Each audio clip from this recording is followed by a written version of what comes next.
And we made it. Yes, we did on a Thursday morning, regardless of the fact that Lagos was indeed covered with water. And Nigerians as a whole did face one or two reasons in front of them to decide if they were going to actually make a move to another country or better still remain.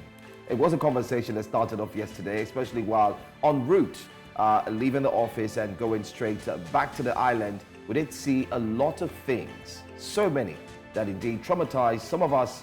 And for some of us, it got us thinking, what's the way forward should this downpour continue for the next 3 days? I'm glad I didn't survive it alone. My partner, not in crime, but of course in the studio, Olive and Modi, also survived that big scare. How did you cope, by the way? Well, it was quite daunting to be able to swim through the flood. Special kudos to my car for not failing and falling my hand, like we say in Nigeria. It was a lot of traffic we had to drive through yesterday because of the floods. The floods are not the best look right now. They've made life a lot more complicated for Nigerians. So not just the fact that we have to wade through the floods, but also because we now have bad roads that we have to contend with, potholes everywhere. You're not quite sure where you're driving through. The next move could land you in a ditch and your tire will have to suffer for it. Even worse is now the possibility of potentially contaminated fuel that might be selling. Even though the NMDPR has come out to say that there isn't any contaminated fuel, but some are saying that they're afraid of the potential of contaminated fuel. It puts us at a risk, and it makes us a bit worried about what the next few days might look like. But let's find out from Dashan if the flood is hitting her first. I'm Olive Emodi, and thank you very much for joining us. Dashan Usman brings us breakfast headlines. Good morning, Dashan. How are you coping with the floods in Lagos? Good morning, Olive. I couldn't help but overheard what you said. You said so if the flood doesn't spoil your car, then the bad fuel, that's allegedly in the market will definitely, and the bad road will definitely, spoil your car. Well, I actually live on the mainland, and I must say that, the rains yesterday I think it affected a lot of people, mostly on the island and then on the mainland as well, because I remember my brother who actually lives in Surulere. He couldn't go to work because it was his whole area was flooded, and I think some other parts of Iyanoworo and all that. But in Ogba, I don't think there was an information on any flooding incident, especially because most of the houses are kind of hilly. So if it's not in the valley, it's kind of hilly. So the water actually gets to seep down and all that. There's this greeting that we actually, if it rains in the north, there's this thing we actually say, how is the rain? When I ask you, like, good morning, and I'm like, how is the rain? And they say, oh, the rain did it helped. How do they say it in the north? I was going to ask you to say it in Hausa. Yeah, say it in Hausa. All right, okay, ya ruwa. Then you like ruwa ya gyara. That means the rain has actually helped a lot, especially when it comes to farmers and and other people who need the rain for their livelihood. But then in this case, I would not say that the rain actually helped a lot. It did a lot of damage. It caused a lot of havoc. And if you're saying it in Hausa, you'd say ruwa ya barna. I think for me, in as much as, we're trying to make light of the situation because it was completely scary. As you can see on the screen there, Nigerians, known for our resilience, known for our overthinking and our ability to be very productive, people got to work yesterday, even in the flood. People found a new business, like you can see on the screen there. The Marua, or what do they call them? The carts. The carts. They found a new business. Let's lift you through the flood. You pay us 500 naira. Some were saying 300. And some were saying, no, I'm not going to partake of that. I would rather just walk in. You see how creative they became? While others were lifting people, piggybacking, helping people cross over. You just climb on my back. I saw an old man who was lifted through the flood. I was happy they helped him because he was really old. But how was he going to pass through that? But what is the problem with as well? So, and this is very unpopular opinion. I saw that they started arresting some of the Agboros that were helping people to cross. And I said, what exactly is their crime? Well, I would say they had to arrest some of them, Olive, because it became it became pathetic, and I'll tell you why. There was one of these videos you see, these amateur videos you see on the screen. There was a place that was flooded, and then there was a walkway that wasn't flooded. The Agbero left the flooded area and converged on the area that wasn't flooded and said people need to pay before you pass there. Okay, so that is ridiculous. That's ridiculous. But if it's a place that is strictly flooded, and I'm deciding that, you know what, Nigeria is hard, I'm very fit and agile, I can help people cross, I don't see what's wrong there. I mean, you can decide to cross, or you decide to pay someone to help you cross. Absolutely. I think that it's an alternative. Nigerians are just creative people, would always find means to make more money. So I wouldn't see anything wrong there unless they were then forcing people. Oh, but it was actually pass. quite different, Olive, when you look at it, because when it came to the flooded area where people were piggybacking other people, they were using it was their efforts. Do you understand? Exactly. So, but then when it came to the Agberos, you had nothing to do with that pathway that wasn't flooded. So why did you need to collect 100 naira? Why did people need to pay you to pass? Let me even shock you. All right. One of the things I saw yesterday, unfortunately, I couldn't have saved it and sent it to the producer as well, was that in the middle of people lifting others up to pass through the flood and cross to the other side, and you pay them. I heard they were paying them as much as 200 naira, 1,000 naira, 500 naira. Guess what happened? While they were lifting people on their back to cross over, they said the Agberos were waiting at the other side to tax the carriers. Give unto Caesar what belongs to Caesar. No, this is not Caesar. This is give to God what belongs to God. This is absolutely out of this. All right. Let's move away from flood conversations. Today is a very unique 4th of July, even though we're still expecting more rains, according to Joe's weather app. But the Minister of Environment actually did say that it's a flash flood, but we are definitely expecting rains. Like there was a drizzle this morning, and we're expecting that the rains would actually come in full force later on in the day. And who knows, maybe in the next 1 week, it might be raining every day. So it's more than a flash flood.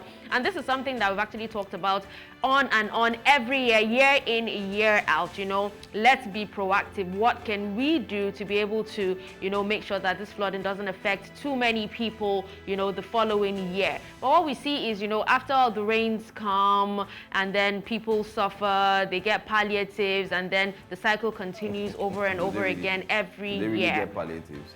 In the north, people actually get palliatives. So that's another conversation that we're going to look at. But just to mention that today is a very important day. It's the 4th of July. So whilst we're counting down to elections are on the way in the UK.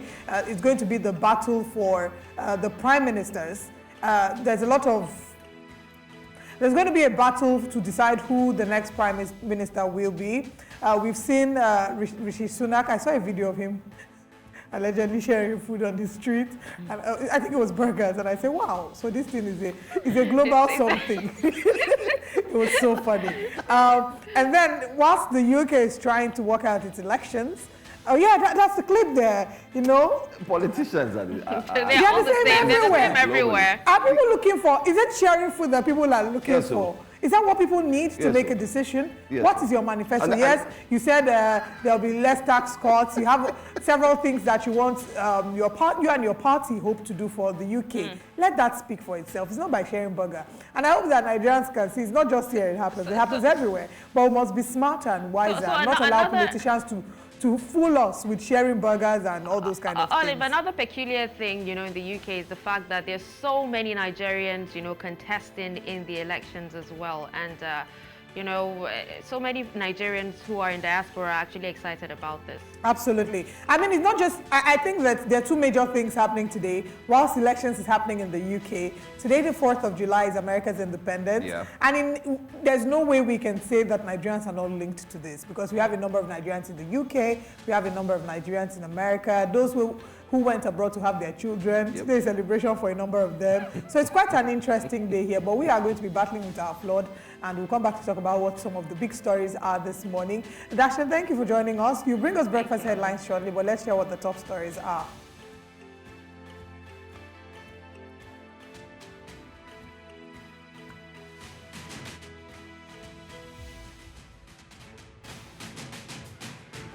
NMDPRA has said there isn't any such thing, but we'll talk more about that. Flood takes over Lagos major roads, also cripples activities, passengers, commuters stranded.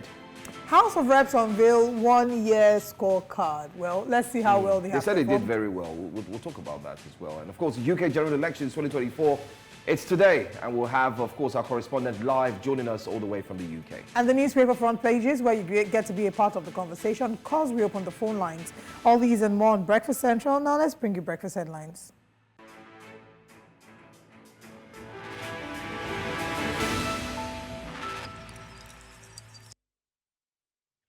On Breakfast Headlines, let's begin by telling you that the Senate has raised an alarm over the influx of substandard premium motor spirit, popularly known as petrol, and automotive gas, oil or diesel into the Nigerian market.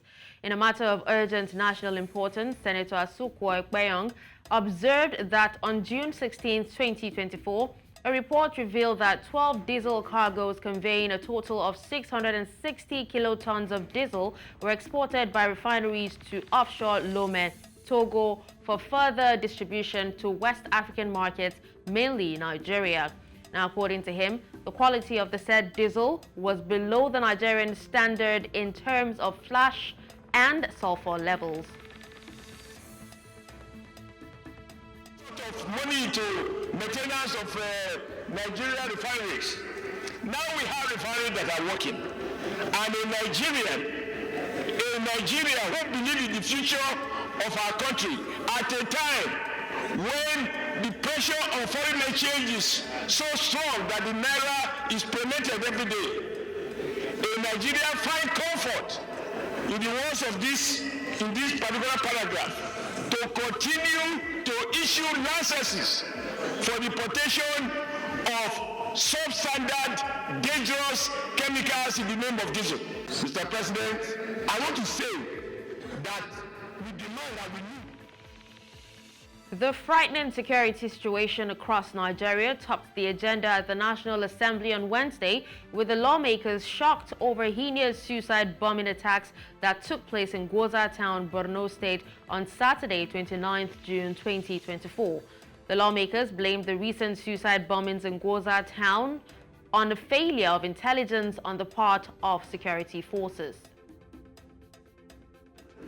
If we have been talking about insecurity, government out, government in, week out, week in, month out, year in, year out, and we are still confronted with the menace of frequent attacks on our communities and the killing of vulnerable, defenseless civilians, then, Mr. President, we want to ask ourselves salient questions and then appeal to government to take the bull by the horn and be the government that will solve the problem of insecurity in Nigeria.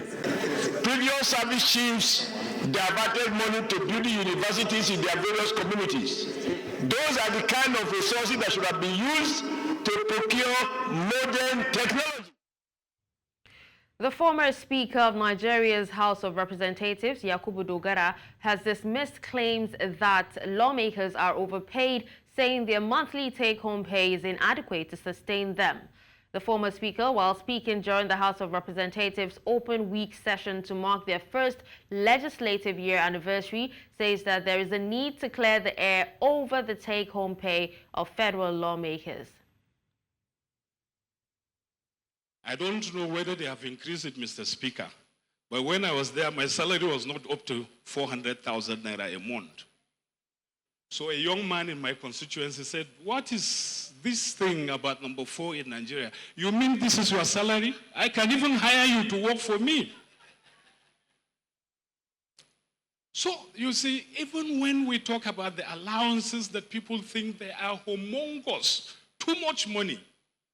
Mr. Speaker, forgive me, the House will forgive me. Let me say this, and I'm saying it because it is the truth. My allowances, everything as a speaker then, was 25 million naira.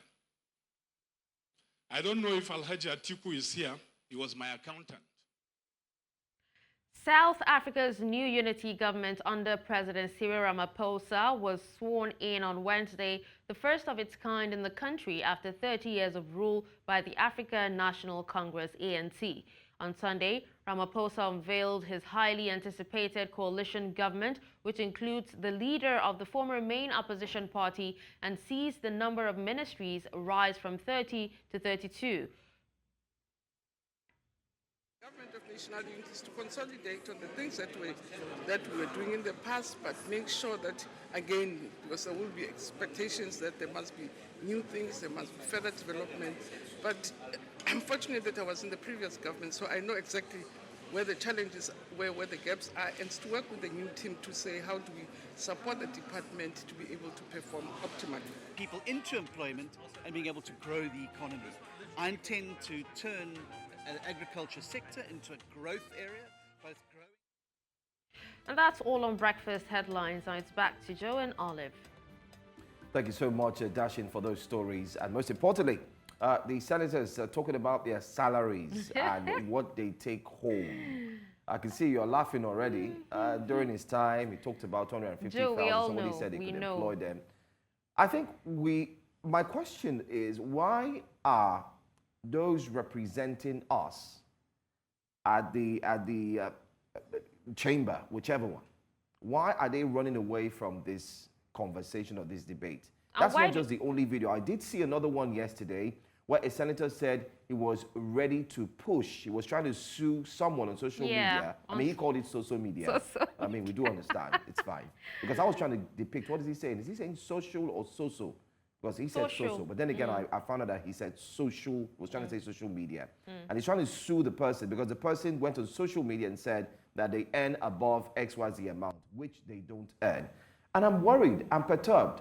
When it comes to salaries of lawmakers, we see them get up and bark and shout and get angry. They get and say, so no, defensive. Don't talk about it. Don't even say it. And even when you have them one-on-one to interview them, they would never want to break it down. So what are we hiding? Do you know the funny thing? We know how much the MPs receive. Why are we hiding ours here in Nigeria? Why is it in secrecy? I don't think it's actually secret. It's out there. But, why do they feel the need to defend, their pay? We all know that no matter how much it is that they're earning, they earn way more than the civil servants themselves. But it's difficult for them to actually come to a conclusion on the minimum wage, which is just, 100 and something. That's if they agree, 100 and something thousand naira. But then they take home millions. I know that for sure, that they take home millions every month. Well, openness was a hashtag that was trending for a long time. People have been wanting to say that, or people have always said that we need to have a clear picture of what is being earned, what salaries, and what extra take home, their total take home, what is it? What about the contract? Because you are a government staff, you are working for the government, you are working for the people, you are not a private. I can decide not to share how much I'm earning because I'm a private staff. I work for a private establishment. But as a person who's been put there to serve the people, you did not go there because you want to volunteer. You went there because some people felt, okay, we need people to represent us. They all collectively voted you in. You should be accountable to these people. And he who has nothing to fear, you have nothing to hide. I mean, you should be comfortable to have such conversations, but I guess we would wait for that day and probably that day will never come. Olive, who is also to say that, when they decide to, come out with, a breakdown of what the salaries are, that it will not be manipulated?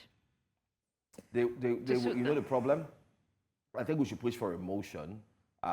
Let's have the lawmakers one day address Nigerians. Let's have a public presentation, or better still, like let a town them hall. Put their salary structure in the dailies.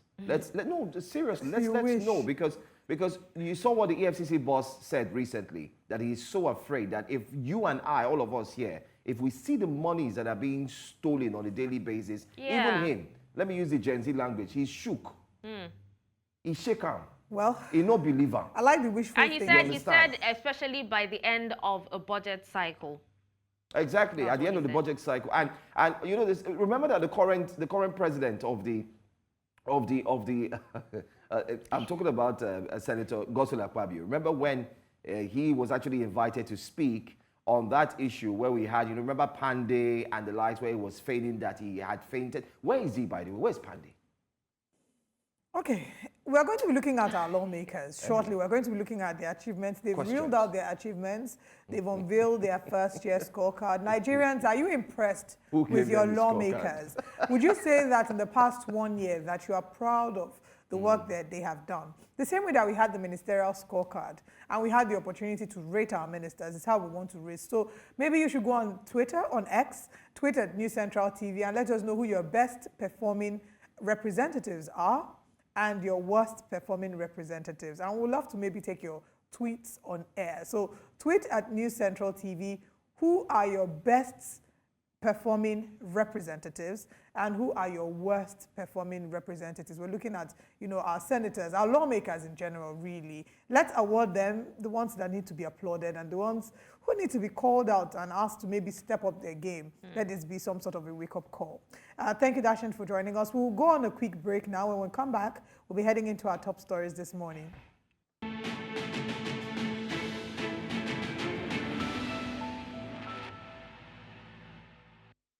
Nigeria's House of Representatives passed previous houses in terms of bills introduced and passed in its first year since inauguration. The Speaker of the House made this known during the House of Representatives Open Week, marking the first anniversary of the 10th House of Representatives. Our correspondent, Idong Joseph, reports in this. The Open Week provides citizens the opportunity to once again engage directly with lawmakers as it aims to promote accountability. The Speaker of the House took time to reel out achievements of the House in the last 12 months, presenting their scorecards to the public. In its first session, the House introduced 1,351 bills, the highest number in any first session since 1999. Out of the 240 public petitions currently under investigation, a total of 40 cases have been closed. The Speaker of the House says that the presentation allows the House to showcase its achievements, highlight its successes, and also review areas where challenges were witnessed. While attributing the progress made so far to the substantial sacrifices, unity of purpose, patriotic commitment to service, and purposeful leadership, there is yet room for improvement in the performance of the House in the years ahead. The Open Week witnessed the attendance of former speakers, ministers, governors, members of the diplomatic community, and presiding officers as they all took turns to make observations on areas where they need improvements. How funds are processed in the National Assembly has been on the front burners of national discourse for quite a long time. And I think it is time for us to throw this challenge to our citizens without hiding anything. Not that they think National Assembly is hiding anything, no. I want you to revisit the Firearms Act. Today in Nigeria, we are the country where we have the highest number of illegal arms in circulation. The Speaker of the House assured citizens that the House under his watch will continue to run an open parliament that actively embraces citizens' input during the process of lawmaking and oversight responsibilities. In Abuja for News Central, I am Idong Joseph. Again, we ask you to please go to our X handle at News Central TV to let us know what your thoughts are regarding the Nigeria's House of Representatives and their performance so far. But let's move away from them and head to another conversation. The Nigerian Senate has raised concerns about the influx of substandard premium motor spirit PMS and automotive gas oil AGO into the market. Senator Asuku Ekpeyong, representing the Southern Senatorial District of Cross River, highlighted a June 16, 2024 report showing that 12 diesel cargoes totaling 660 kilotons were exported by refineries to offshore Lome, Togo, for distribution to Nigeria. He noted the diesel did not meet Nigerian standards for flash and sulfur levels. Well, this follows a statement from Divekumar Edwin, Vice President of Oil and Gas at Dangote Industries Limited, criticizing the indiscriminate licensing of marketers who end up bringing dirty fuel into the country. However, the Nigerian Midstream and Downstream Petroleum Regulatory Authority, NMDPRA, countered, stating that high sulfur petroleum products were last imported in February and the issue had been addressed.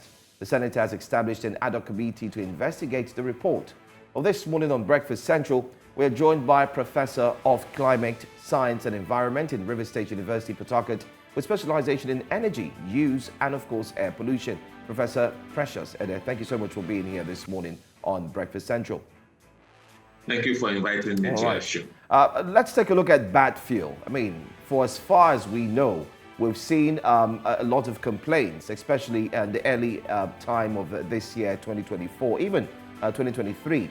And many have come out to say that it seems like ever since the president made the announcement that fuel subsidy is gone, we've started to see an importation of what we know or call bad fuel. What's the impact of this story, and how do you think it will indeed affect the production of fuel, especially in Nigeria?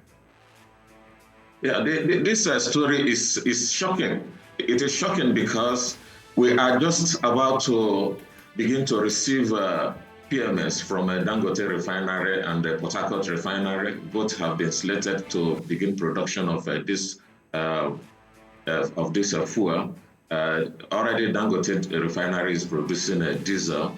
So when we hear that bad fuel is about to be imported or have been imported already into the country, it is a shocking news because it means that they will dampen the sustenance of the existing refinery. That is why the Senator Ekmenyo, said yesterday in Senate that Nigeria has the capacity, which is true. It is true because recent events in the last 1 or 2 months have placed us in a position to be able to produce this fuel locally. So the effect will be that this fuel that is imported, which will be cheaper, it will be cheaper because it is poor quality fuel, it is dirty fuel, will now be sold at a lower price. And given how down the Nigerian economy is, people will go for a cheap article without really knowing the impact. Okay. Let's talk about, I mean, you say that it is a surprise, but this is not something that is quite new in Nigeria. We've seen it happen. If we go as far back as Sani Abacha's time in 1997, there was a conversation about the importation of foul smell in 2008. When President Muhammadu Buhari was here, there was importation of bad fuel. At that time, they said the ethanol level was higher than usual. And even as recent as 2022, we also had conversation about methanol being found in our fuel. So we've had incidences, repeat incidences of bad fuel. There would maybe be an investigation. You will see vehicles being damaged. Not much is being done thereafter. So we've seen it happen over and over again. What would you say is the reason why we keep seeing this happen over and over again? Is it that, you know, we're not doing thorough investigation, where the NMDPRA is probably not establishing itself as a regulatory body that is doing its job thoroughly? Or would you say it's because there have been no consequences? There have been no consequences.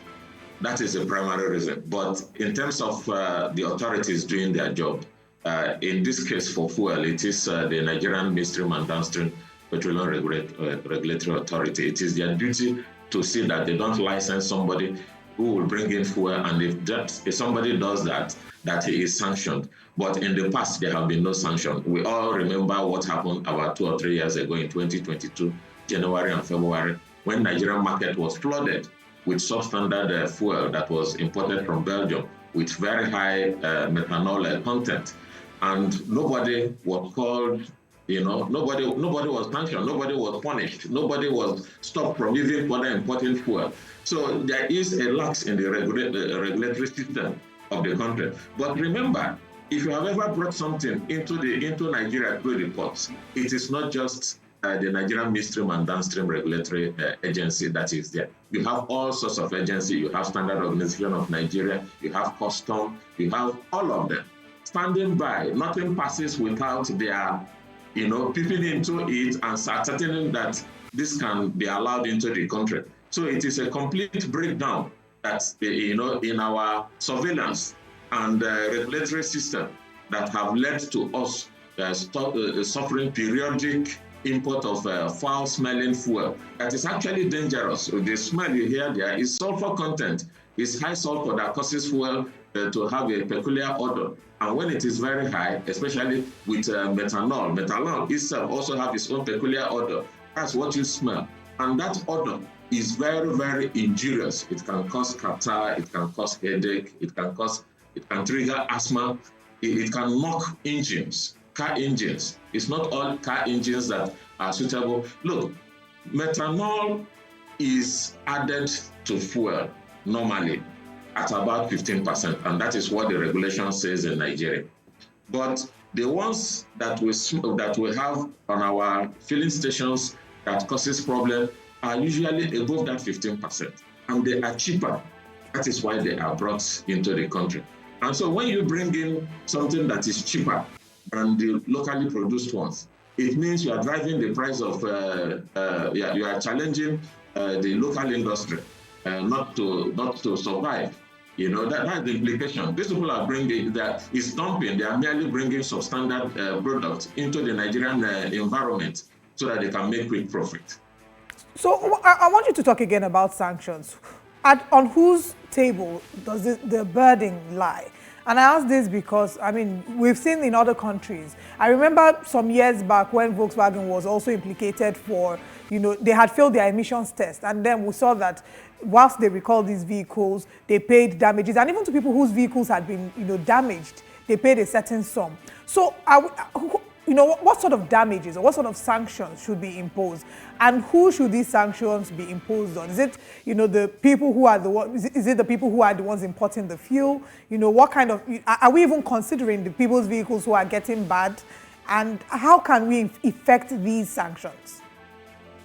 If a proper investigation is carried out, you will see that somebody approved that this consignment be brought into Nigeria. It couldn't have slipped into Nigeria without the knowledge of certain authorities. So who are those people? The Nigerian Midstream and Downstream Petroleum Regulatory Authority. There is an individual or a set of individuals there who are given approval. They should be held responsible. Secondly, how about custom? How about Standard Organization of Nigeria? All those people who are assigned to monitor that things do not come into Nigeria, that shouldn't come into Nigeria, should be sanctioned. Then, secondly, even when you bring something in, whether fuel or any other product, it is supposed to be certified that it meets local standard. So those people too who are supposed to do that should be sanctioned. So we are talking about an economic crime here. We're talking about an economic crime. We're talking about a crime against the people of Nigeria. And the various authorities that normally, like EFCC, that normally to look into such crime, should swing into action. But because they have not done it in the past, you know, it is difficult to see whether there will be a change this time around. At least we should be learning, we should be growing from what we used to be to another level, so that things do not always repeat themselves, especially negative things. All right, I want us to also look at the call that has been made by Dangote.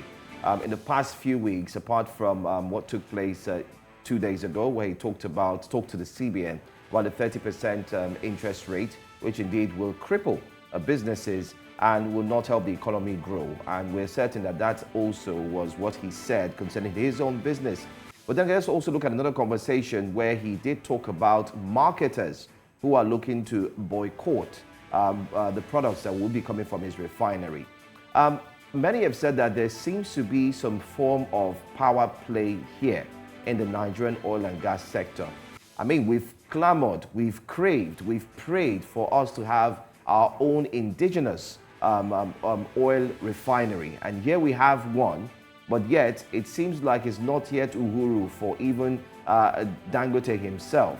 Do you have any thoughts on what really is going on between the marketers, between the refinery itself, where Dangote is talking and speaking out loud, and then what's going on with how the impact will affect Nigeria and the economy as well? Yeah, it is true that there are entrenched interest in the importation of fuel, in the continued importation of fuel, which amounts to about $10 billion annually and several trillions of naira. People are benefiting from it. A lot of kickbacks, a lot of, in fact, that some of the fuel cargoes that are paid for by Nigeria never even enter Nigeria is a common knowledge. It is out there in the public domain. It has been discussed at the highest level by several well-meaning Nigerians, in the highest level of government, that some claims that are made against the government of Nigeria for the importation of fuel is not true. So these interests, who have benefited billions of dollars, or who are still benefiting from billions of dollars, will not fold their hands. You see, people make allegations.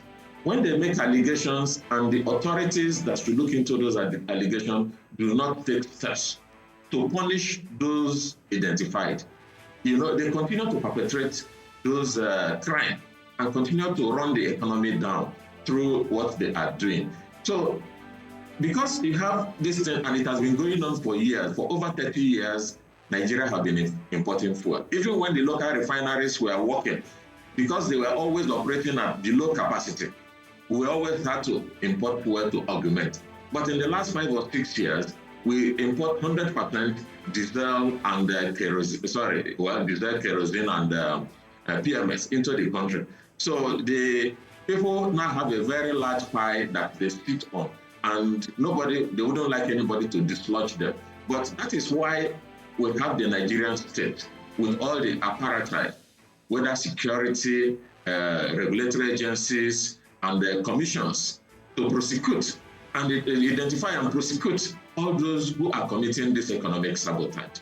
But in our own case, we can't point to anybody who have been successfully dealt with as a result of this crime. And I consider it a very, very disservice to the country. I mean, it's unfortunate. Maybe if we had seen a number of people fired, losing their jobs, and the government taking a very strong stand, we probably wouldn't have been going over this over and over again. So yes, like you said earlier, it's a lack of sanctions that is the challenge. There was a report in 2020 by Stakeholder Democracy Network, and in that report, they said that the fuel that is being processed by local illegal refiners is a lot purer than what is being imported.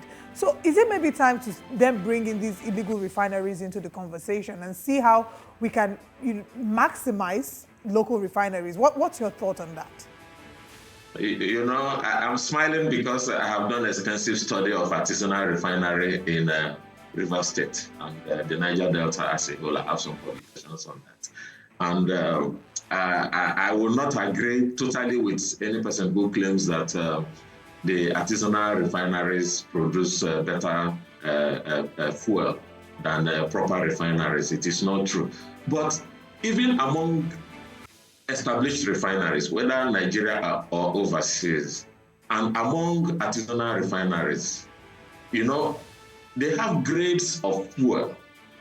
For instance, if you come to the Port Harcourt environment where I live, they have a grade of diesel called Lacasera. Let me tell you, if not for the effort of those artisanal refineries, individuals, establishment, and the Nigerian society as a whole will grind to a halt for those who need diesel to power whatever activities they are engaged in. We all know that the main public power supply does not function well in Nigeria. So everybody has to augment with some form of self-generating system, diesel being one of the most important, especially for serious heavy-duty power generation. So I want to tell you that the market today in Nigeria is served extensively by products of artisanal refinery. But these artisanal refiners do not have standard. So when you get their product, which I have seen, it contains a lot of impurities, so you have to do filtration yourself. Some of the qualities they introduce into the market will be very, very dangerous, some look very murky and are not transparent. But there are also a few, and they too, because they sell different grades, they also sell at different prices to consumers. There are products today, even by an international organization, a news organization based in the Middle East, which I wouldn't like to name, have been shown to be powering economies across Nigeria and West Africa. Their reach is very, very far because they also produce a lot. There's a lot to talk about. But my final question to you would be, Dangote Refinery will go into the market in another 10 to 15 days time. Are we expecting to see a reduction in the cost of premium motor spirit when it does go into the market? We know we saw it leap from 200 naira from the Buhari regime up until 600, and now we hear that some parts of the north are even paying 1,000 naira for fuel per litre. When it eventually gets into the market, should we expect to see maybe a reduction in the cost price? Yes, you know, there is a school of thought that says Dangote should produce his fuel and introduce it into the market. Individuals should be allowed to bring in their own fuel and also introduce it into the market. But let regulators make sure that whether it is Dangote or imported, that they meet local standards for whether diesel or premium motor spirit. Let competition determine the market price. In an ideal situation, that is what should be. But what we have in Nigeria is that somebody can bring in a substandard fuel, bribe his way through the entry ports and circulate it in Nigeria, and the consumer who don't have sufficient knowledge will buy it, or who don't have much choice will buy it, and it will begin to cause health problems or problems to the engine of his vehicle. So when you say whether the onset of the beginning of production, because in the news they've said even Port Harcourt refinery is also poised to produce very soon, or is about to, and then Dangote, you know. So when you say whether their own product will reduce prices, from a pure macroeconomic point of view, yes, it will reduce prices because they are producing locally, they are sourcing their materials locally, they are paying salaries locally. So the prices should be less than that of any person who brings a product from outside Nigeria. But it is, in the way things happen in Nigeria, nothing is transparent. We don't have a clear-cut idea, because you remember that for most of this year, Dangote have been importing fuel from America. So he cannot import, he has been importing crude oil from America. So he cannot import crude oil from America because he cannot get local supply. And you expect him to sell very cheaply and drive prices down. So all these things are very dynamic and dicey. And that is why we need to stamp our feet. Those in a position to regulate things should stamp their feet and see that the right things are done, that everybody does what he's supposed to do. Every player is given his role, so that when we get these local refineries running, their prices will actually make nobody be interested in importing fuel. But for now, we are not there, because even Dangote himself has come publicly to say that he's been sabotaged, and that if he knew that this is how tough this business would be, he wouldn't have engaged in it. All right. Let's talk about the role that the NNPCL has to play in all of this, especially because we've had conversations with some of the marketers, and some of them will still insist that the NNPC is still the sole importer of fuel. So talk to us about the role of the NNPC in all of this on the one hand. And on the other hand, let's talk about what the next steps are. So let's say the investigation is carried out and they find out that maybe of the truth, there's actually contaminated fuel, bad fuel. What next? It's okay. I hope that truly, like you said, the investigation is going on, because it's not even the business of the National Assembly. Somebody has gone to a member of the National Assembly have raised the alarm. So we were expecting that the right authorities who have the capacity to make the investigations should swing into action. But unfortunately, it also falls on to those people who allowed the fuel in, the dirty fuel in the first place. So as for going forward, my call is simple. Why is it that every day, if you come to the Niger Delta, you will hear that 1,000 artisanal refinery sites have been closed down, bombed from the air, and they are no more functioning. Of course, they will spring up again when the people who bombed it go back to their base. But why is it that for something that is so nationally obvious, like the importation of dirty fuel, we are making it look mysterious, as if it didn't pass through a particular point in our borders? and that there are no people at those borders whose job it was to look at this product and approve their entry into the district. So we know exactly whom to hold on matters like this. And either people wake up, do what is expected of them, or they should leave that position, or they should be compelled to leave that position so that we can have some sense of sanity, at least in some sectors of the national economy. And the NNPC? The NNPC, well, the NNPC in theory is the sole importer of petroleum. But let's remember that the NNPC is not the same as the Nigerian Midstream and Downstream Regulatory Authority. They are completely independent. In fact, by the Petroleum Industry Act, the NNPC is now a limited liability company and should be treated like any other Nigerian limited public limited liability company. But the Nigerian Midstream and Downstream Petroleum Regulatory Authority are the ones that should really look into what the NNPC or any other person that NNPC gives license on its behalf to import the fuel is doing. So the NNPC itself, as a company that is owned by Nigeria as a nation, should also know that they owe Nigeria a lot of responsibility, who are their shareholders, to see that they do not engage in activities that sabotage the welfare of the country. All right. I want to say thank you so much for talking to us, Professor of Climate Science and Environment in Rivers State University, Port Harcourt. Thank you so much, Professor. Thank you so much for joining us this morning. Thank you. All right. Well, torrential rains in Lagos early Wednesday morning actually became a very, very critical conversation that got people talking up until late in the night. Yes, late hours of the night. Well, it happened Wednesday and led to widespread flooding across the metropolis and major roads. The nearly 9 hours of no rain caused significant water accumulation that left many residents waking up to find their homes, estates and cars submerged, as you can see there on the screen.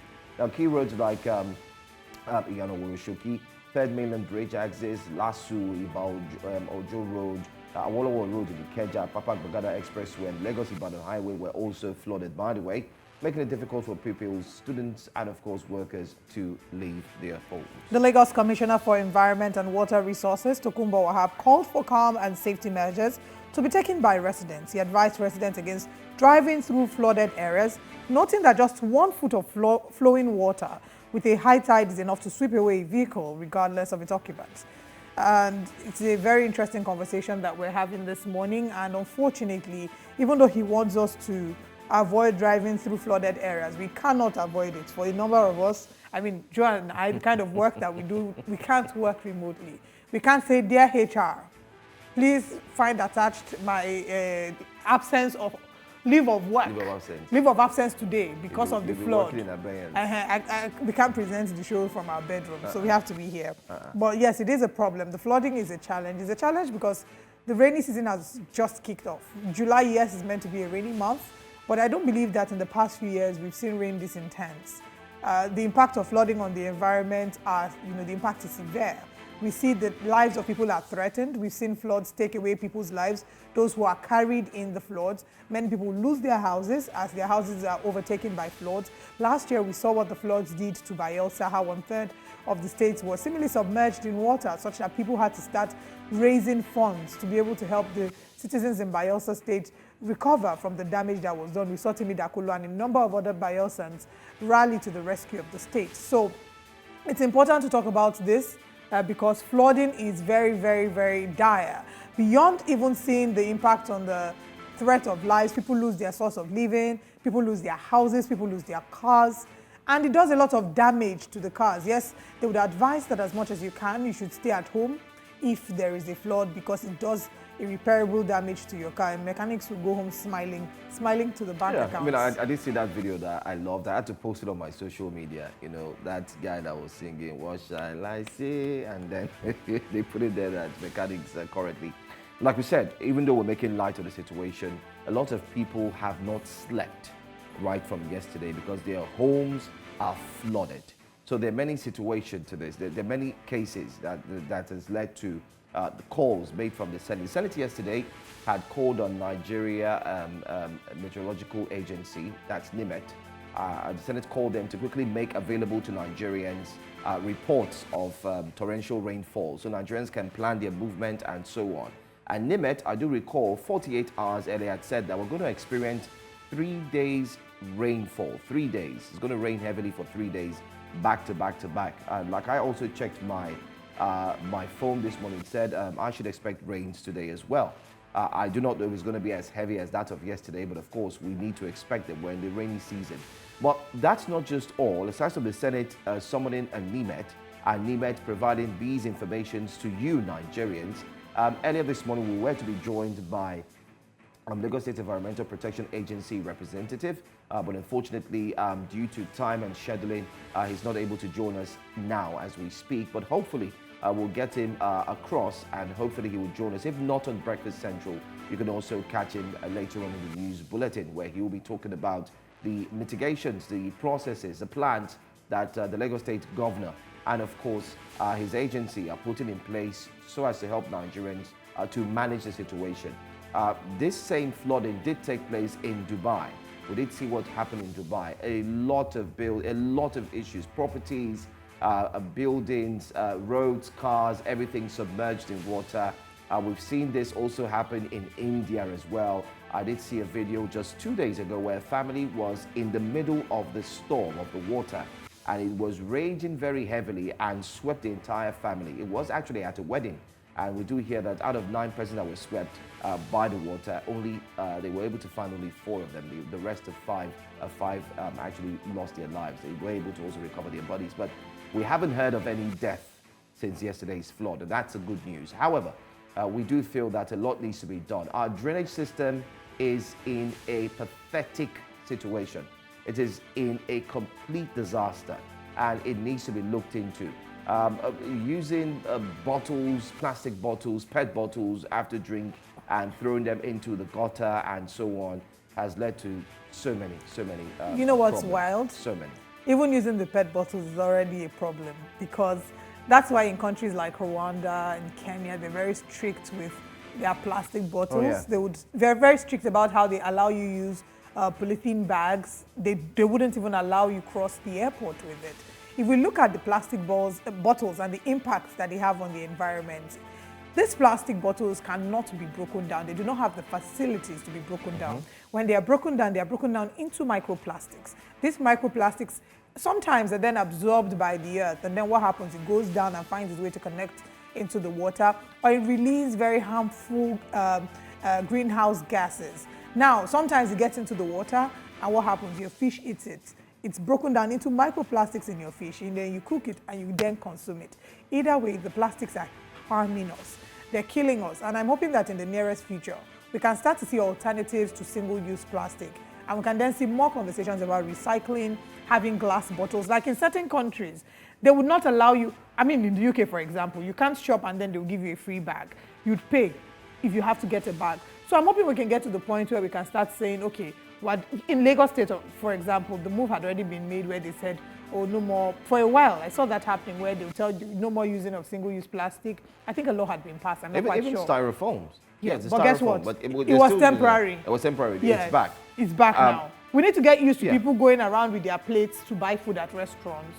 You know, we need to get used to people saying, okay, I want to eat in. It's little adjustments rather than buying a pack of.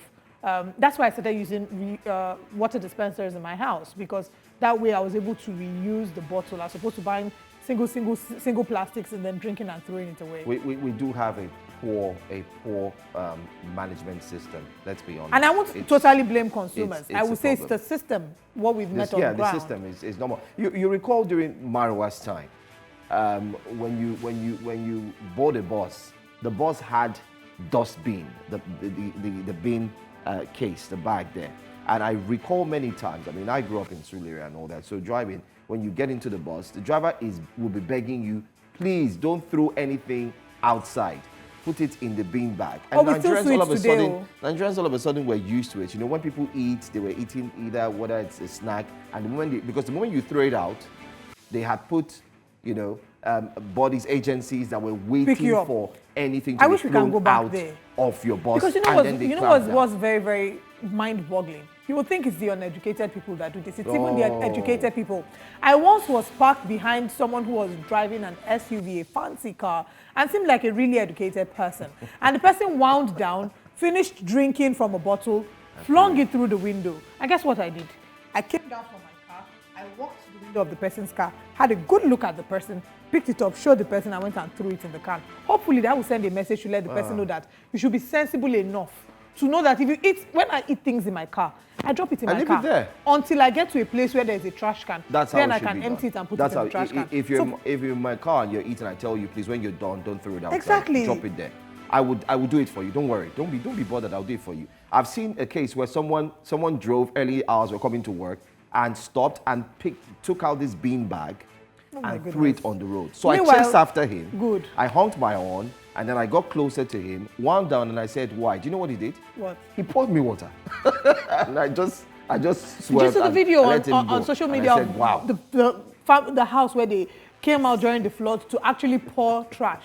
I hear that the house, that they've been apprehended and the house have been shut down. They've locked their Very house very as good. well. So just to mention to you that we all have a role to play. Whilst we're calling on government and regulatory agencies to put the necessary legislation to ensure that we're not totally dependent on plastic and single-use plastic, we also have a role to play. If you're people who throw trash into the drainage, you're driving and you throw things outside your window, you have no right to criticize the regulatory authorities because you're very culpable in this as well.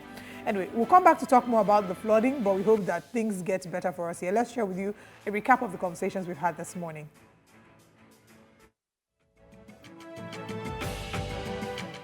Substandard petrol in Nigeria. NMDPRA has said it's nothing to worry about, but we'll see. An investigation is being launched. Flood takes over Lagos major roads, cripples activities. We just talked about that and how you also have a role to play. Plus, House of Rep unveils one-year scorecard. Of course, they say we did very well. We passed a lot of bills. We passed a lot of bills. All right. Now let's share with you what's coming up next on Breakfast Central.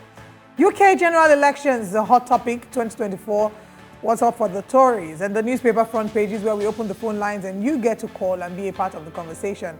We're also head to the social media streets to see what Nigerians are saying, especially about the floods.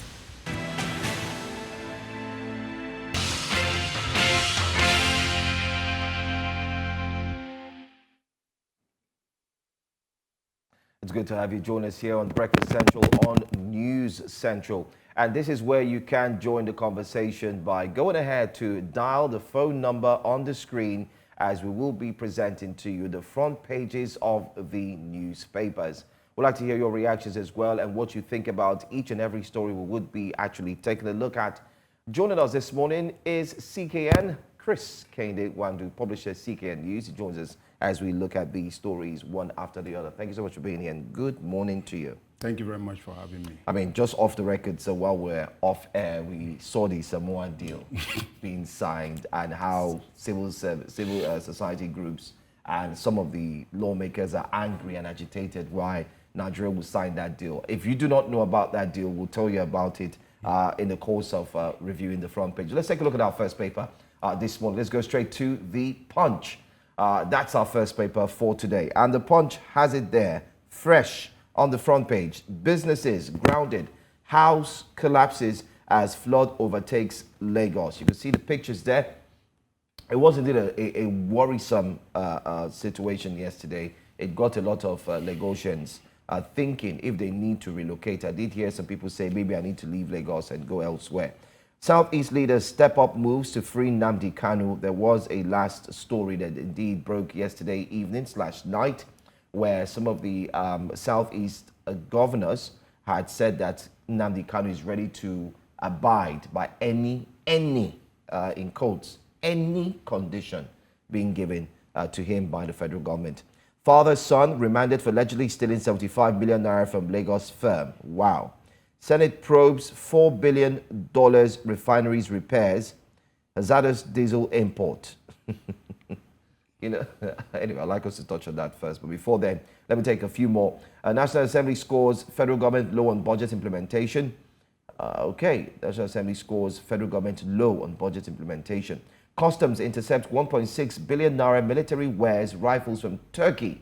What is going on? We need to focus on this customs intercepting weaponry and so much more every week, every now and then. Is Nigeria starting to deteriorate and we becoming a nation that is about to go into anarchy? Well, that's all I'm taking from the front page of the Punch. Let's take another paper before we bring in our guest. All right, the Daily Independent newspaper.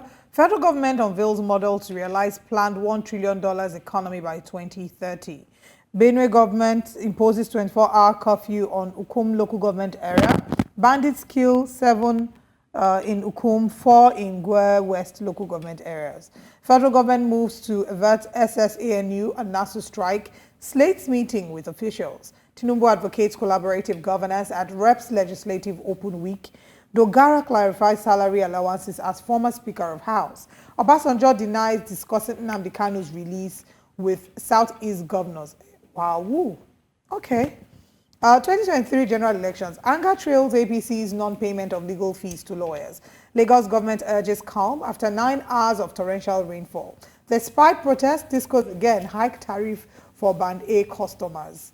And EFCC warns youths and students against planned protests. Senate probes importation of poisonous diesel, says heads will roll. Southeast senators meet AGF and ask Tinubu to free Nnamdi Kanu. We'll come back to take one more paper and then we'll get into the conversation. Let's take the Vanguard newspaper. All right, let's go to one more paper. I'm sure our guest is getting ready, CKN, to break these things down as you may. Let's see another paper very quickly. Let's go straight to Vanguard. Vanguard is our next paper. And on the front page of the Vanguard, like I said, you do have the flood situation. That definitely is certain that it was going to make the front page. It says high cost of drugs to persist as local production flops. That's for the healthcare crisis. High cost of drugs to persist as local production flops. We do have an emergency. I'm thinking rather than the NNPCL to declare an emergency on fuel, on petroleum, I think we should have an emergency on the healthcare sector. Uniben students block Benin-Lagos road over power outage. Terrorists kidnap Kaduna judge, kill son, demand 300 million naira ransom. Quite similar to what we talked about yesterday on the doctor. Yeah, is this a different one? I'm thinking they say it's the same story. The same story, right? They say, yeah, Kaduna judge. He wasn't a judge. The other one, the doctor. He was a medical. He was a doctor. He was this a is doctor. a judge as well. So that maybe it's an error on the headline. Maybe it's a new strategy or something. Maybe kidnap. Anyway, we'll find out. We'll go straight into the stories then. Lamentations chaos as flood grounds Lagos. That's all we're taking. Time is 8. That's 8 in the morning, and you can also join us here live in the studios. CKN, let's start off with the reactions to the story. Which one would you like to touch on very quickly? I want to talk about the human angle story, what you just spoken about now. The story that broke yesterday was that a medical doctor had his family or children kidnapped, and they asked for a ransom of about 300 million, I guess. And because he couldn't raise that, and I wonder how he was going to do that, they decided to kill one of his sons. And you can imagine that level of inhumanity. And making more demands now. So that is a very sad one. And that goes to show the height or the level of insecurity across the land now. It's everywhere, not just everywhere. Just so that we're having a resurgence in terms of bombing, something that we've not had in over suicide bombing, something we've not seen in over 5-6 years is coming back. I couldn't see some of this story on the headline on some of, but yesterday again, some came out to say that they've been able to impound a cache of arms at the Lagos airport again. Drones, arms, and that's also, you remember that 2 days ago, the custom also came out to have a display of over 800 arms, guns that were also impounded in Port Harcourt. And that's to be a source of worry for the federal government and security agencies now. So we need to up our antics and make sure that some of these things doesn't get out, because when you're looking about over 800 rifle, not just ordinary rifle, not Chakabula, yes. not Chakabula, you're talking of main arms. That is enough to equip an army. I wanted to give an update regarding the story about Musa Gimba, whose son, Victor Gimba, was killed because they were demanding a 300 million naira ransom. His wife, Janet Gimba, has been released. They're still holding on to the three children, and they're demanding for 150 million naira. Yeah, so you can see. So where will he get 150 million? A government doctor. That is just a doctor for that.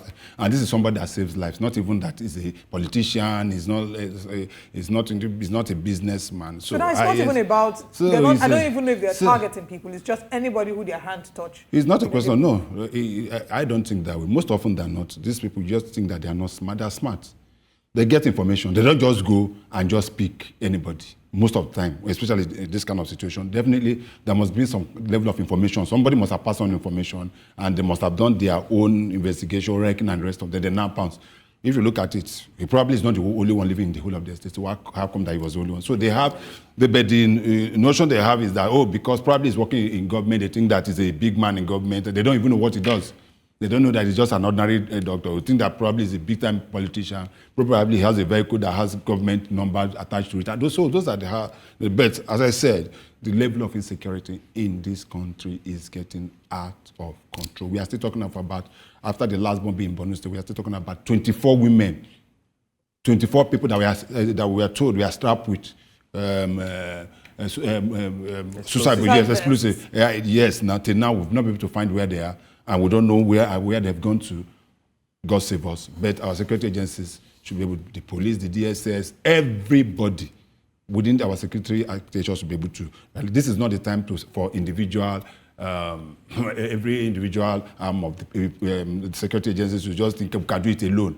No, it must be a collaborative effort among all the security agencies so that we can be able to need this in the body. All right. Let's talk about, on the front page of Daily Independent, despite protests, this goes again hike tariff for Band A customers. This Band A is now looking like swear.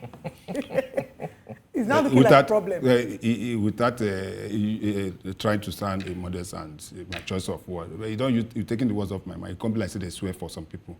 And that is a fact, because we are looking at, it was, when it was increased, there was a high cry, they said they reduced it to 203, now they've moved it up to 200. And you know the funniest aspect of it? They didn't tell anybody about it. They were so silent about it. Yeah. Until they started making the social media. What they did is just posted it on their social media handles, and that was it.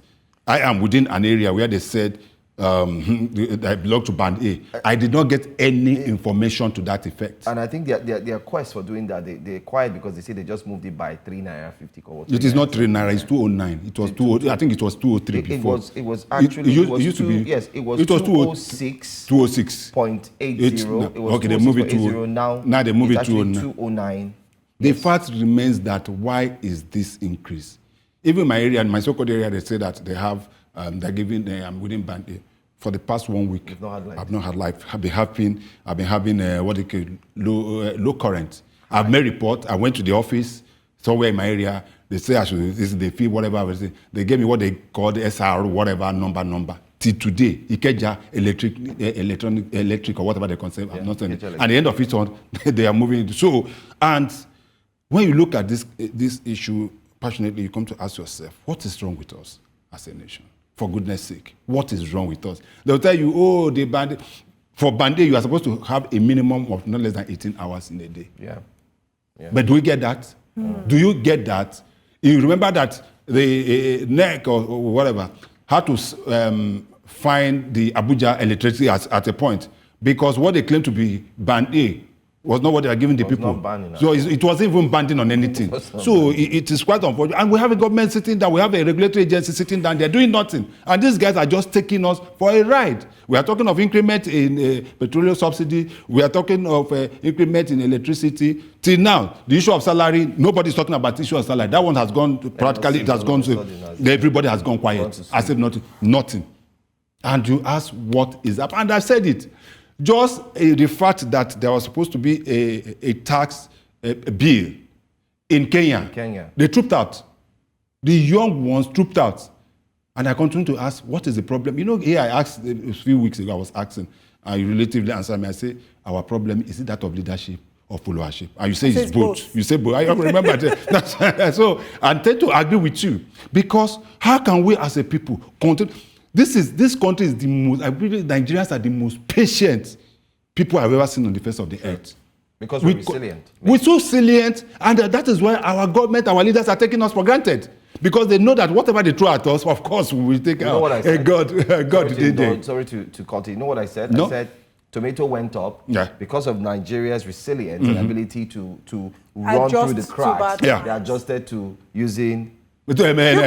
We are celebrating it. And then cabbage. So now they said, once those ones go up again, we'll find another one now. Because they always find maybe we'll go for the vegetable. Someone I know would often say that Nigerian politicians cannot believe their luck. They are very lucky. I'm telling you, they are very, very lucky because this is a place where you find yourself. And look at what is happening in the UK. Today, the UK is going to the poll. Yes. And there's every likelihood that Labour is going to take over. Absolutely. Because the people are tired. Absolutely. The poll is already there. Even the man that is Prime Minister of UK already... He was looking at the report. He even said that he said his own constituency that he's not even sure. He was telling some of his friends that he's not even sure that. But our leaders know that without delivering, they will lead themselves into power. So we're going to have another election, whether I like it, whether you vote or not. They'll get their way. Let's talk about the flood. The 10-hour rainfall. Businesses grounded. House collapses as flood overtakes Lagos. Starts on the front page of the Punch newspaper. 7 rescued from collapsed building. Flood-induced traffic disrupts movements in Lagos and Ogun. Every paper has a story about the flood. Yeah. If you move from there and you move to maybe the Daily Independent as well, from the Punch to Daily Independent, you can see the front page. You can see houses and cars submerged in floods. We're having a really rough time being able to make ends meet. And then we're adding floods. If you move over from First News now to Vanguard, you can see every front page has flood because that's really like the biggest story right now. Is it the biggest story because now who it touched Naisabi? My house was flooded yesterday. So we can be, and I'm supposed to be in an area where I think that I'm relatively safe. But you don't know where it's safe anymore. Nobody knows where it's safe any longer. So my place was flooded, and I was battling water throughout yesterday morning. I didn't move out. So, and you ask yourself, what is the problem?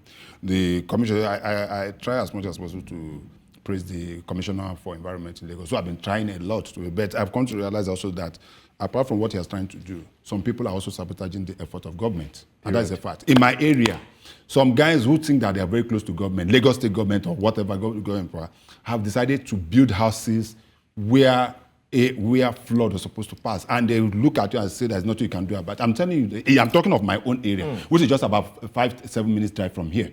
They block the places. Just beside my own house, you see some people doing some filling without any recourse to buildings that are already, and I'm talking of massive some filling. So whatever happened, that you see that, so water flows to this thing. So it becomes a very, very big issue. And I don't know how it is.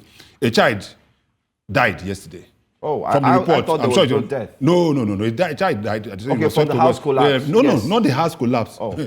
There's a child that was swept away by the flood yesterday. It should be in some of the papers. It was swept away. They were coming back from school. Oh. And suddenly, they stepped on something, and the child was swept away. That's so sad. Yes, a boy was swept away yesterday. Does this now bring back the conversation that a number of people have had regarding... So there are 2 levels of conversation to this. One is that the fact that year in, year out, we have these floods. And Lagos State, for example, has had floods almost every other year.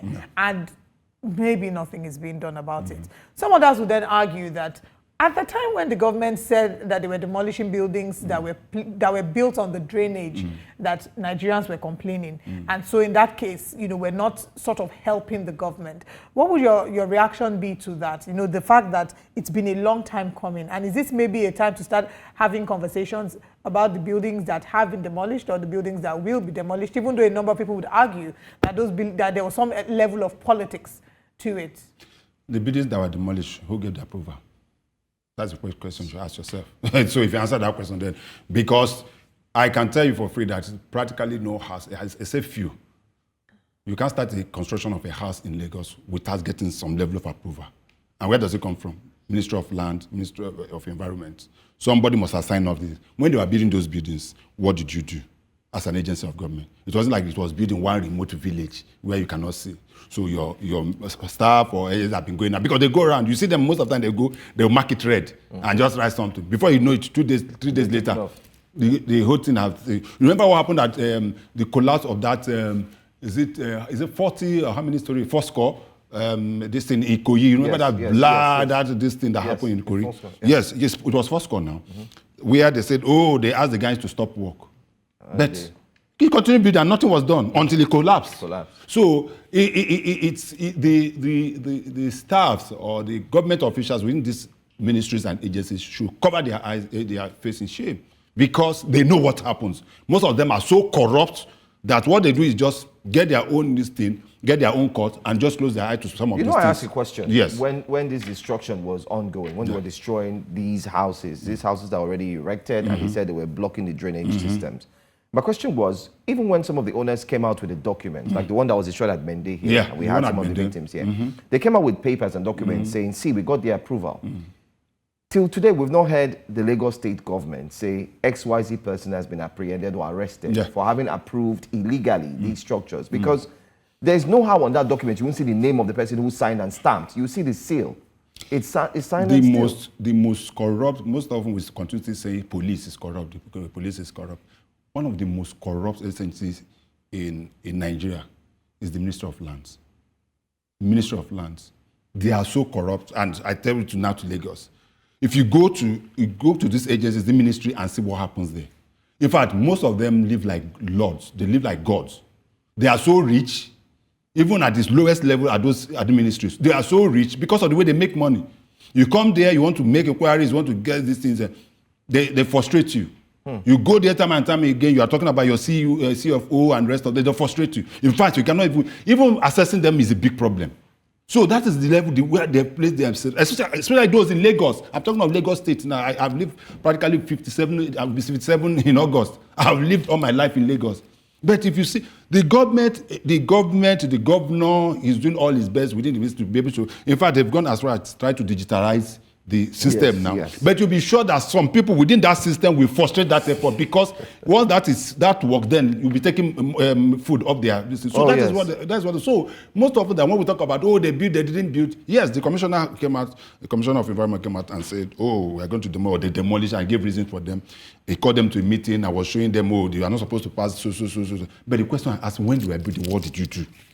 Because who are the ones that approve it? Those that approve, how many of them have been apprehended? How many of them have been prosecuted? How many of them have been sacked? They cover them. And even beyond those ones, the times that we've seen buildings collapse, we just hear that after the buildings collapse, there's investigation being carried out. But we haven't seen sanctions. Nothing. That's what we keep having almost every year. What they do is that they just say, the building are going to investigate. They will take over that land. That's what they do. They immediately take over the land. The government take over the land. And I know that land belongs to the government. Section 1 of Land Use Act, Yes. The governor has power over land. And that is why you are given a CFO. Your CFO is for 99 years. What it means that after that 99 years, you're supposed to revert back to the government. So you don't have ownership of land. Okay? So what you have just proprietary, what we call proprietary rights. Okay? But even at that, what I'm saying is that why is it that some of this happens at the end of it? Or that is all we just see that, it has collapsed and government is going to investigate, and it ends there. That's all. It ends there. And lives have been lost on a daily basis, especially in Lagos. Yeah, we know that it is not only, if you look at it, it's not just a Lagos thing. All over the world, we have been having issue of floods, we have been having, because of the climate change and the rest of them. But those areas, they are putting a lot of effort to make sure that it does not repeat itself. Why is it that of Lagos is so consistent, despite all the so-called demolition that we've been doing? It's not working. Okay, let's go to the health sector. Front page of the Vanguard newspaper. The big story there is talking about the healthcare crisis. It says, high cost of drugs to persist as local production flops. Only 25% of drugs consumed in Nigeria are produced locally. 70% drug importation puts more pressure on forex. Importation responsible for high cost of drugs. Pharmaceutical sector unique deserves special policies. And we're seeing here, delete import duty levy to ensure our survival, says Adeosun. And finally, federal government should introduce reforms utilized in petroleum sector, according to the ACPN. About a year ago, there's a particular drug I used to get for my mom. It cost me about 6,008, 7,002 for a pack. 2 days ago, I went to buy that same drug. Asked me how much it was. 43,000 naira. What? 43,000 naira. I thought you were going to say something like 12 or 20. 43,000 naira. That is how bad the situation is. And you'll be shocked by the number of Nigerians that are dying silently. Because Most of them cannot even. Ordinary paracetamol that used to be, how much is it? That used to be 100. You remember it used to be cheapest. Yes, 50 naira, then 100 My prayer, naira. I was praying on social media a few days ago. I said, may God not allow you to be sick in Nigeria. Amen. That's a good prayer. That is a very big. We are still talking about food, though. We are still talking about housing. We are still talking about going out. But if you fall sick, a friend of mine, a lady, about 4 weeks ago, died from cancer. She died. She has been battling. She died of what? Cancer. Breast cancer. She has been battling it for about. It got to a point she has practically sold everything she had, and it's big. She's with 3 children, no husband, and she has tried all we could. By the end of it, I know that the last discussion I had with her, she said, "Sicken, I don't want to die." Fortunately, I just arrived in Canada. A few days later, I was just called that she has just died. Because all effort to be able to save her. So, the square sector is a very critical part. And I totally agree with you. We are talking of fuel, we are talking of... If you see the number of Nigerians that are having serious health challenges, is a big problem. I mean, we have our challenges are multifaceted. We're talking of insecurity. Insecurity is a big problem. Power is a big problem. And then the health sector. And we've seen a number of these companies relocate out of Nigeria. I was asking people, when GSK exited Nigeria, then people started to talk about certain medication and how the cost would increase. And we started to see that. So it's really scary times. Just few days ago, you know that about 48 hours ago, 72 hours ago, government came out with this circular that certain this thing on drugs. Yeah, Tinubu has signed this thing. Yeah. Those are just rhetoric. But the Nigerians even trust really It doesn't Nigerian work now. They don't. It doesn't now. All those are rhetoric. But go to the pharmaceutical companies in Nigeria. How many can you even point out? What is signed actually? Nigerians also need to understand what was signed. It's that's what I'm saying. Units. Yeah. Basically, what you need to produce. That is to encourage local production. But how many do you have? How many do you have? That is what I'm saying. I don't want to mention brand names here in the East. How many? Do you know how many people have died from cholera? The death is not because of we're having cholera. It's because they don't have the money to buy drugs. So that is what we have. Ordinary the vaccines are not available. We've exhausted what we have. I know someone who went to get a malaria drug last week, and he told me, and I said, "Why didn't you call me?" He said he went to get the drug. He used to buy the drug for 2,000. Go and check out those malaria. He went there. They told him it's 7,000. I said, "I beg." Go and check those malaria. Go and check those malaria. I'll buy orange and lime and boil water. Go and check those. Go and check out those malaria drugs now. They're now expensive. Very, very expensive. That used to be 900, 800. That used to be highly 4,000, 5,000, 7,000. And avoid the mosquitoes. So finally, I want us to quickly take the story as we're wrapping up. It's on the first newspaper. This is a very interesting headline. It says, relocate to higher grounds. Lagos government urges residents in flood. Where's the higher ground? Where's the higher ground? Where's the higher ground? The highest point. We should relocate to higher ground. I used to work. Do we have a mountain? I used to work in a company. I used to run a general manager of a cable company in Nigeria, one of the biggest in these days. The highest one, we are doing a visibility study on where to place our mast. The second highest point in Lagos, above sea level, is Etebe's place. You know Etebe's place? I know Etebe's place. Yes, that's the highest point. But at Etebe's, are you aware that whenever you're driving through that, when it rains, before this Sheraton now, you know how flooded that place is? Always flooded. That place. Always very flooded. So where are you going to tell the person that at that point to now move? So because that is supposed to be the highest. So what I was Aso Rock is a higher ground. So just to mention to those who are house hunting, now is the perfect time to look for houses in Lagos. Even though this isn't the story I wanted to ask you. The story I saw that and it just made me start laughing. The story I wanted to ask you about was I didn't discuss Nnamdi Kanu's release with Southeast governors according to Obasanjo. So the Southeast governors had a meeting and for the first time with one voice, they said they're going to write a letter to Tinubu asking him to release Nnamdi Kanu. They didn't say when this will happen. Although we've seen a number of these governors speak individually, they were hosted by the governor of Enugu State.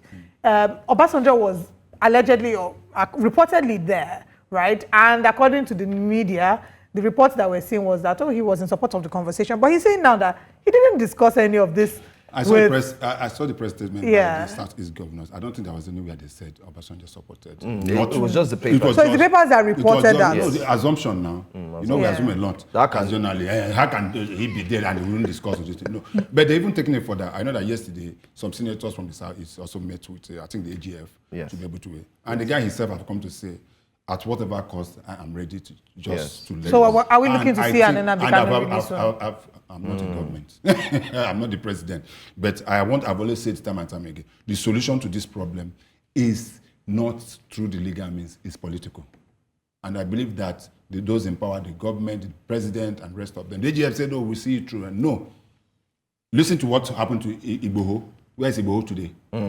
He's fled. Sowore was charged for treason. Where is Sowore today? He has been given his passport in the US.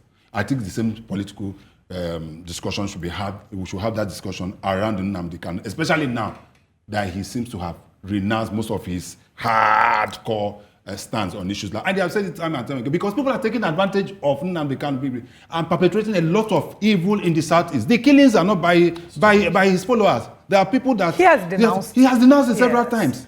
And I believe that if this guy be able to come out, I know that he can be able to find and be able to stand when it comes to issue of insecurity. In as much as I know that there have been a level of growth in the Southeast, now people going to work or going out to work, but you still don't have that kind of movement that you expect. Commercial activities in that state have been collapsed. Even if we're being honest, if we look at it legally, he does have a valid claim. The court has spoken, but it's that we don't listen to the courts anymore. But these are conversations for another day. We're hoping that the Attorney General can invoke his powers in Section 174, subsection 1 of the Constitution, and they can then have a conversation that would maybe lead to his release, and we'll see what the next steps are. The legal mind has spoken. Thank you so much, Chike, for joining us. Thank you very much. Thank you very much. We're looking at the UK elections, which is indeed hotting up right now after this break. Stay with us. The polls are already open for millions of UK citizens to cast their vote in today's general election, as incumbent Prime Minister Rishi Sunak faces off against opposition leader Sir Keir Starmer in a bid to retain his position as Prime Minister. The Conservative and Labour parties have campaigned their differing routes to fixing the British economy. The world will now wait till 10 p.m. Western European time to know who Britain's citizens have selected to be their next Prime Minister. Joining us to discuss this elections is News Central's correspondent, Afua Adom. Good morning, Afua. Thank you for joining us, and congratulations on the elections. What would you say the atmosphere is looking like in the UK with the elections underway? Well, since the election was called 6 weeks ago, I mean, in that time, there was lots of people wanting an election, asking for an election for, I would say, a good 6 months. And when it happened, campaigning kicked up into gear pretty much immediately. It's been a pretty mediocre campaign. We haven't had too many standout, surprising moments. A lot of people saying that the Labour campaign especially was quite boring. It was quite middle of the road. The Conservative campaign, widely seen as a disaster. Rishi Sunak delivering and continuing and not really doing his job in the best way that he should. Reforms UK seem to be the party that have sort of cut through and are definitely going to get more votes than they thought. The Liberal Democrat leader, Sir Ed Davey, has really been enjoying the campaign. He's been the one that you've seen bungee jumping on roller coasters, doing that kind of thing.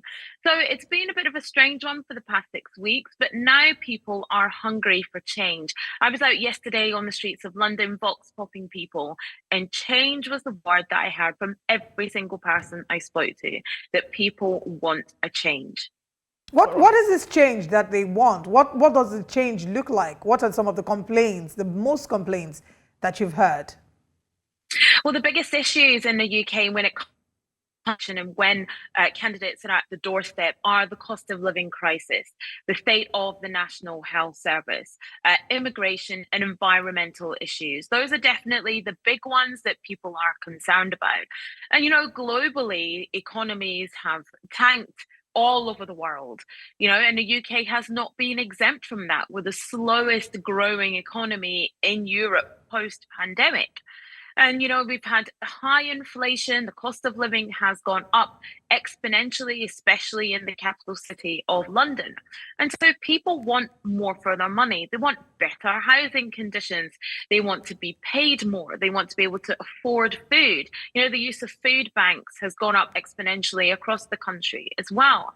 And that's what people are looking for. But people are also looking for their politicians to be politicians. There's been a real lowering in the standards of public life and the way that politicians conduct themselves. And when I say that, I'm talking about Boris Johnson and his government and things that happened during the pandemic with that government basically breaking the own rules that they made. And these are things that kind of the hangover, if you like, from the pandemic that people are still remembering and affecting the way that they vote now. And so what you asked what that change looks like, well, in the Labour Party at the moment, and this Labour Party that more than likely will be forming a government this time tomorrow, doesn't actually look that much different from the Conservatives. All right. But as with the US election as well, people think it's the best of a bad bunch. Anyway, let's also look at Sunak's statement, his campaign statement of mandatory service for 18-year-olds. He did make that statement and he received a blowback. And do you think that's going to any way affect this election, especially looking at the Tories? Yes, that was a part of his manifesto that he announced national service for 18-year-olds, a wildly unpopular utterance from him. Lots of people, especially people of that generation who are 18 now, they're kind of, what they said was, look, you didn't really care about us during the pandemic when we were out of school, when we had to graduate without being at school, and now you're forcing us into national service. It's a real feeling amongst the young people that they have been forgotten by this government, are completely disengaged, and now they feel like they're being conscripted. Then they completely feel like they've just been forgotten about it. This is not the best thing for them. And instead of the Prime Minister looking into the reasons why after school clubs, youth clubs, community centres have been cut, provisions for young people have been cut. Now they just feel like they want to be signed up into the military and forgotten about and put out to war. Also, the armed forces themselves have come out and said that this isn't a particularly good idea because it will cost them a lot of money to actually train these young people. And that's something that the defence budget at the moment just can't handle. All right. Let's talk about Saki's stance on the war in Gaza. How has that affected his campaign, and how was that received by the people, the citizens in the UK? Keir Starmer's stance on Gaza has been damaging for him, definitely. I mean, the Labour Party traditionally were the Workers' Party, they were the party on the left of politics. Towards the side of socialism, and have always supported the underdog. And the underdog, when you look at Israel, Gaza, of course, is the Palestinians. And so Keir Starmer, because the Labour Party has been plagued by anti-Semitism accusations over the years, over the past decade, has been very strong in his support for Israel and has absolutely gone the other way. And he's always saying that there's no space for anti-Semitism, which is absolutely correct. But lots of people are disappointed that he hasn't been more level and had more support for Palestinian people, for the Palestinians who have also been displaced and are the ones on the receiving end, if you like, in the Israel-Gaza war. And so his particular stance that he has taken at the moment has been wildly unpopular. And definitely when it comes to the ballot box, this will cost him votes. Israel-Gaza war, geopolitics, as well as the Ukraine war is another issue that is cropping up on the doorstep. And so, yes, I think that this will definitely cost the Labour Party votes. I don't think those votes will go to the Tory party. They will go towards Liberal Democrats and independents. All right. I mean, we've seen parties like the Liberal Democrats, not forgetting too, the Reform UK Party. And everyone is talking about the Conservatives, not forgetting to the Labour Party. Now, from our conversation, it shows that the Labour Party seems to be on top of the lips of every single person, including the youths. Most importantly, having won the local elections and looking to clinch 450 seats out of the 650. My final question to you this morning would be, as UK citizens troop out to ensure that they exercise their civil rights, are we going to see any voter apathy at all? Or do you think it's just going to be what everyone wants that they would go for in comparison to what we see here in Nigeria or Africa? There will be some voter apathy, definitely. There will be. There's a lot of people who are disenfranchised. There's a lot of people who are still undecided today, this morning, who don't know who to vote for. And there's a lot of people that feel that even if they do vote, then it doesn't matter and it doesn't count. There's a lot of voter apathy out there. Like, speaking to even my sort of circle of friends, there's a lot of people who are just not bothering with it, who won't be voting because they feel that every single party is the same. And the parties that could make a difference will not be the ones in government. We're looking at a huge majority for the Labour Party, potentially 450 seats, which could be, called this so-called super majority. It's going to be the biggest Labour majority probably for a century, if not more. A lot of people feel that the Labour Party isn't that much different from the Conservatives who are currently in government. But like I said, people are hungry for a change. But a lot of people will be using voter apathy and will not be voting as part of protest as well. So yes, I think that's something we will see absolutely in this election. All right, Ifwa, thank you for joining us. We wish you all the best. We hope that we see a lot more participation, maybe less apathy, and that the will of the people is, the will of the people is popularly reflected by the result at the polls. To stay well. Thank you. All right. Well, you can join Ifwa later on in our news bulletin at 9 a.m. Not forgetting to, in between the programs, because she will be covering the elections here for us at News Central, and she'll be telling us what the situation report is. Most importantly, if you are looking to find out who likely is clinching the lead, is it the Conservatives or better still the Labour Party, or you could even say the Reform UK Party and the likes, but she'll be there and she'll give us every single update. It's been a very, very interesting show this morning here on Breakfast Central. We've taken a look at some of the very big stories so far coming out from Lagos, Abuja, you name it. And one of the biggest stories today had to do with the flooding, the rains, the torrential rains that fell for 10 long hours. And according to NIMET, we should expect 3 days of heavy downpour. So we're using this medium to call on every Nigerian who's watching, that you need to start mapping out plans and strategies to ensure that should in case you get stuck or your area is flooded, you do have safety measures put in place. And do well to listen to the Lagos State government because you do have response teams that are indeed working very hard. Not just the response teams, but also you have the governor himself and the representatives of each and every body that is working to ensure that you're safe, putting out reports and information just to ensure that every life is indeed safe as well. All right, and that does it. That's our final conversation this morning on Breakfast Central. We thank you very much for joining us. We hope that you stay well, even as the flood season is upon us. If you don't have to go out, please stay at home so that you don't endanger yourself and you reduce the amount of traffic on the way. It's been a delight to be here, and thank you very much for tuning in. We'll be back again same time tomorrow to wrap up this week's edition of Breakfast Central. Until we come your way again, I am Olive MOD. And I'm Joe Hansen, thanking you for watching. And don't forget, the UK elections will have a full coverage of that, so stay with us as well. And for those who are in Band A, our thoughts and our prayers and condolences. All right, we have the news coming up in a moment, and please stay tuned for that.